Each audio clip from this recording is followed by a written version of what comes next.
ये कहानी है हरिपुर गांव की, जहां किशन अपनी पत्नी सुधा के साथ रहता था। किशन का सब्जियों का छोटा सा व्यापार था। एक दिन किशन अपने टमाटर की टोकरी लेकर बाजार जाने को तैयार था।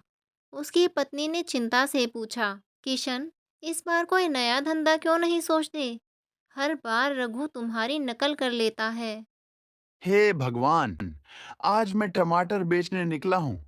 बस यही उम्मीद है कि इस बार रघु मेरे पीछे न पड़े। बाजार में पहुंचते ही किशन ने जोर से आवाज लगाई। आओ आओ, लाल रसीले टमाटर ले लो। इतने ताज़ा टमाटर कहीं नहीं मिलेंगे।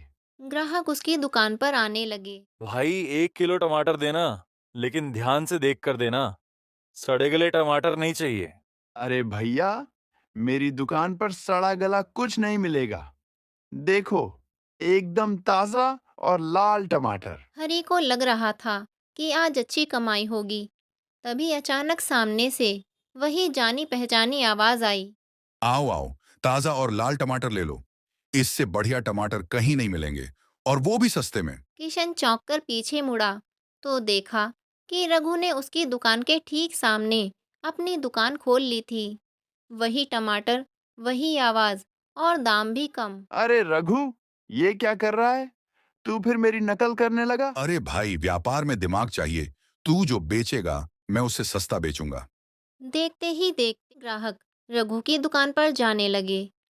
किशन का गुस्सा बढ़ता जा रहा था, लेकिन वो कर भी क्या सकता रात था। को वो अपने दोस्त के घर पहुंचा। भाई, मेरी कोई चीज चलने ही नहीं दी जाती। जो मैं बेचता हूँ, वही रघु बेचने लगता है। टमाटर छोड़, कुछ अनोखा बेच। पर क्या? कुछ ऐसा जो रघु की अकल से बाहर हो। किशन को ये बात जम गई। अगले दिन कुछ नया करने की ठान कर वो सोने चला गया। अगले दिन किशन मशरूम लेकर बाजार पहुंचा।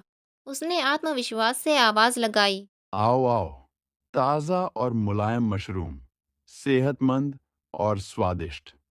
ग्राहक उसकी दुकान पर आने लगे, लेकिन तभी वही पुरानी आवाज फिर गूंजी। आओ आओ, मशरूम सिर्फ 250 रुपए किलो।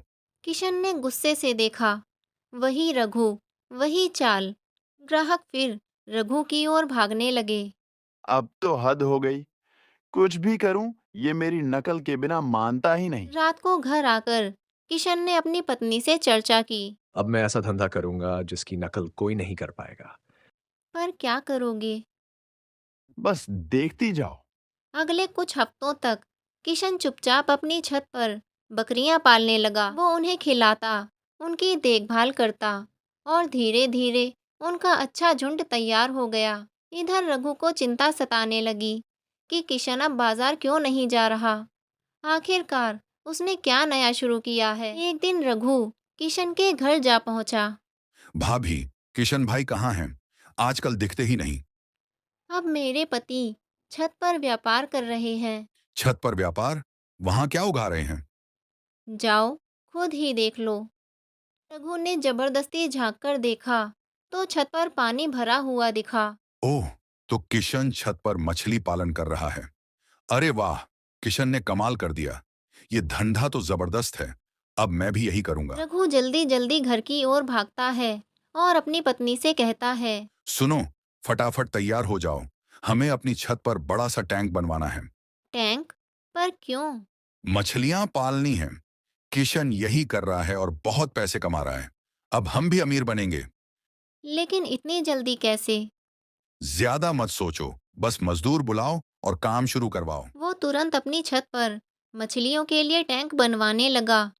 कुछ दिनों बाद रघु ने अपनी छत पर पंप से ढेर सारा पानी चढ़वा लिया और महंगी महंगी मछलियां खरीद ली। अब तो मैं करोड़पति बनूंगा। लेकिन जल्द ही उसकी दीवारें गीली होने लगीं, छत कमजोर पड़ने लगी। एक दिन अचानक पूरी छत गिर पड़ी। पानी और मछलियां पूरे घर में फैल गईं। रघु सिर पकड़कर बैठ गया। अरे नहीं, मेरा सब कुछ बर्बाद हो गया।